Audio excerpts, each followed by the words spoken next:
मेरी श्रीमती मेरो घरभित्र फलबन्दको लता जस्तै लहलह गर्ने र सुन्दर ज्ञानी होस् र मेरो छोराछोरीहरू मेरो टेबलको वरिपरि जैतुनका मुना जस्तै हुन् भन्ने सबै मानिसको चाहना इच्छा हुन्छ।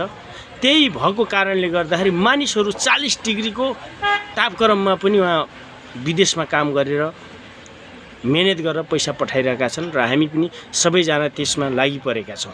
तर यस्तो परिवार बनाउनको लागि, सुन्दर परिवार बनाउनको लागि सबैभन्दा पहिलो अदृश्य परमेश्वरको डर भयमा जिउन पर्छ र अनुशासित जीवन जिउन पर्दछ। अनि बल्ल सबै कुरा राम्रो असल परिवार सुन्दर हुन्छ भनेर बाइबलको अनि भजन सङ्ग्रह 128 मा बताएको छ। यसकारणले गर्दा हाम्रो परिवार, हाम्रो गाउँ, हाम्रो देश सुन्दर बनाउनको लागि परमेश्वरको भयमा पहिले जिउन पर्छ, अनि बल्ल पो मानिस सुन्दर बन्दो रहेछ। मैले यही कुरा सिकेँ। हस् त, हजुर पनि सिक्नुहोस्।